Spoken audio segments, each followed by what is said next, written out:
Hi, it's John here from GPS Training. Hope you're keeping well. What we're going to do in this video is the ultimate shootout. I don't know if you've seen a previous video. What I did was a video looking at the most accurate GPS units, and I brought in a number of GPS units and watches, and the winner of that was the Garmin GPS Map 65S. Now, a number of you rightly said, how come the SatMap Active 20 was not in that equation? So this time we're going to have the ultimate shootout, which is the SatMap Active 20 versus the Garmin GPS Map 65S.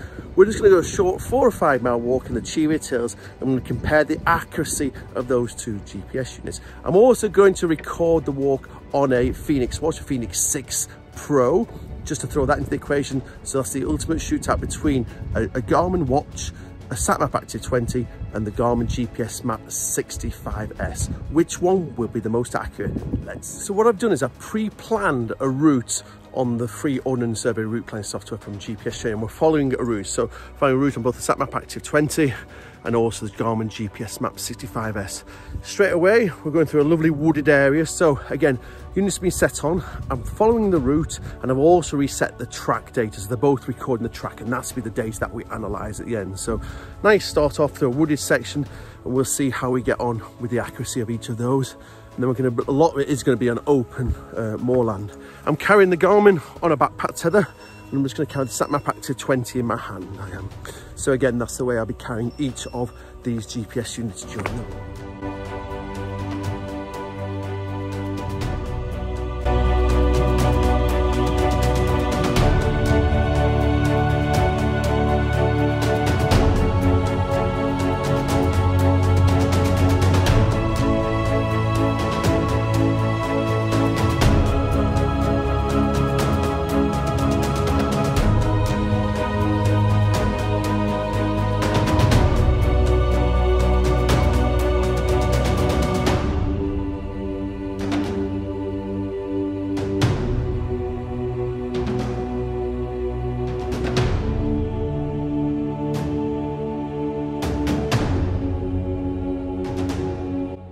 Just dropped out the forest, which you can just see behind us, Kidland Forest. It's the first section, the first mile or so we're in the forest, and we've jumped onto what's called Clennell Street, which is an old drovers road, which ends up in a place called Alwynton in Northumberland. So we're just coming down there, lovely clear view of the sky. Had a few snow flurries at the start, but that's kind of gone, so I don't think that would affect it in any way. And that's where we're heading at. You can see, I can't really see, heading down towards Clennell Street, which is an old drovers road. Again, none of these units have any problems getting reception at this point. Quite interesting to overlay it on the map and see exactly which is the most accurate.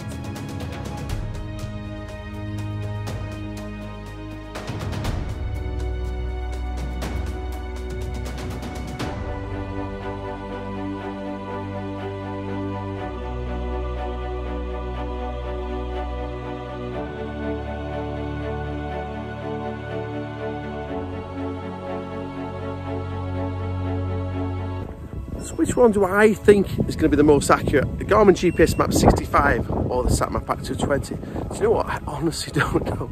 It's going to be quite an interesting one, isn't it, really? So key thing, it's got a patch aerial on the SatMap Active 20, and it was the first unit to utilise the Galileo, which is the European satellite, which are by far the most accurate of the satellite systems that it uses.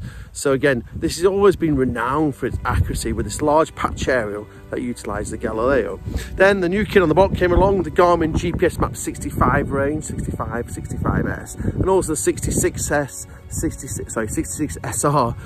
Those are ones that are what we call multi-bands. They work on 5 satellite systems, take two measurements off each satellite, cross-references them, and takes out any inaccuracies it does.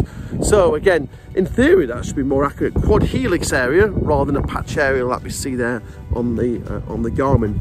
But just when I've been looking at them, there's not going to be much in between it, because we've got this larger patch area compared to a quad helix. This is multi-band, but this is renowned for its accuracy, isn't it? So it'd be really interesting to analyse the data and see which one is accurate. We're just dropping down now from the higher ground. Sorry about the bit of a wind noise, but again, just dropping down to the valley bottom. Again, quite a steep valley that we're going down into. It's quite interesting to see if that has any effect on the satellite signals when we retrace our steps and overlay it on the Ordnance Survey. Now.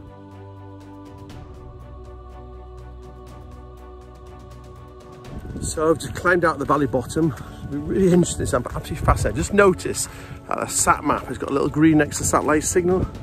You can see that on that side of the screen. And that shows you, no, it's actually on that side of the screen, isn't it? So where my thumb is. And the little green next to the satellite shows you that the WAAS and EGNOS is logged onto that. So none of you know, as well as working off satellites in the sky, GPS units work off land-based stations as well, which are called WAAS and EGNOS. Both units have been set up to enable that.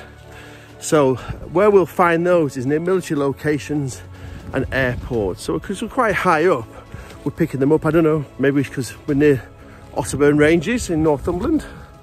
Maybe it's because we're high up, we're picking up from Newcastle Airport. I don't know. So I don't know if that will have a factor on this little bit of an experiment. So actually in theory, is as we're higher up as we are now, these should both be picking up the WAAS and the EGNOS, and we should get better accuracy. In the valley bottoms, where we were a few moments ago, they should be less accurate. But we'll only know when we overlay it on some mapping, which we're going to do in 5 or 10 minutes time. So that's the track saved on each of the devices. There you are, 7.13 kilometers, 4.3 miles. That's on the Garmin, the blue there. So I've just overlaid it on the map.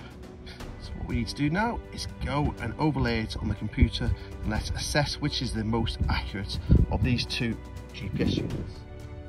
So here we are in Garmin Basecamp, analysing the GPX file from each of the 3 products, the 2 GPS units and the Garmin GPS watch, and overlaying it as we did last time on some open source mapping. So here we are at the start of the walk. So straight away I can see the red is the watch, the green is the Garmin GPS Map 65S, and the yellow is the GPX file of the SatMap Active 20. So straight away, I see a little bit of inaccuracy of the watch, which I would expect it being under my jacket. So here we go. We start here and we went along here. This is the wooded section that I stopped at initially. There's the watch, a little bit off course. There's the Garmin GPS Map 65S, and there the SatMap Active 20. Now straight away what we see with the SatMap Active 20 is putting a lot more track points down. And you can see it's got a lot more black dots. It's laying a lot more track points, which is actually giving a slightly more accurate GPX file behind us, where the 65S, the track points are a little bit further apart, and therefore it's a little bit less accurate there. So as we go through, this is us going up on the section here, dropping back down through this path through here, and that's the SatMap Active 20. There's nothing really between that and the Garmin GPS Map 65S, and the Fenix 6 Pro, as I'd expect, is a little bit off. So again, straight away it's between the Garmin GPS Map 65S and also the SatMap Active 20. So here we are dropping down again.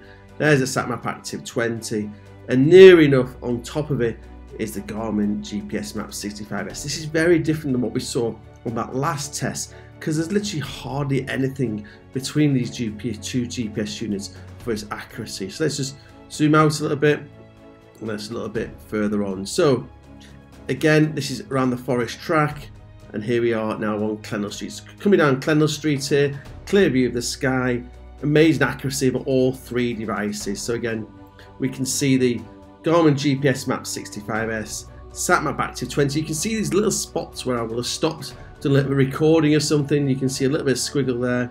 Same with the 65S, the multi-band GPS unit. Fenix 6 Pro, again performing very, very well because we're in open farmland, isn't it, or hill ground. So this is coming down here. They're all near enough identical on top of itself, which I expect. Now we just come over here. It's where we drop down to the valley bottom, isn't it? So you see that we dropped down for the last section down to the valley bottom here, and we came along the valley bottom. Again, there's very little in it really.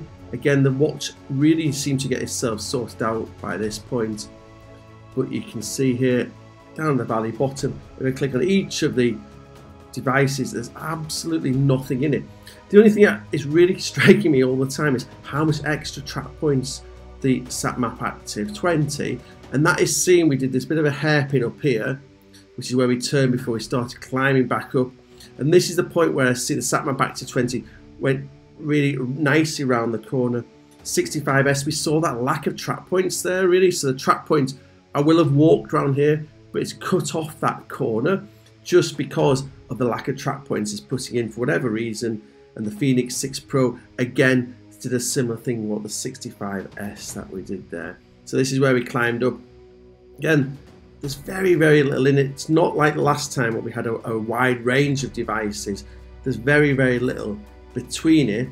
But I'll be honest with you, which one do I think is the most accurate? It's going to have to be the SatMap Active 20. Look here, cutting this corner off the 6S. 65, pretty good, well, very good. I say SatMap Active 20. It's a really close call between the SatMap Active 20 and also the Fenix, the GPS Map 65S. But I think I'm going to give it to the SatMap Active 20. So well done, SatMap Active 20. Well, that was an interesting exercise to work out which was the most accurate outdoor GPS unit currently in the market. And as we all know, the winner was the SatMap Active 20. Well done, SatMap, with the Garmin not far behind. I very much hope you enjoyed the latest video from ourselves here at GPS Training. If you can, please do subscribe on YouTube. And if you've got any other ideas of videos you'd like us to do, please just leave a comment in the comment box below, and I'm sure that we'll act on them and bring you some more great videos from ourselves at GPS Training.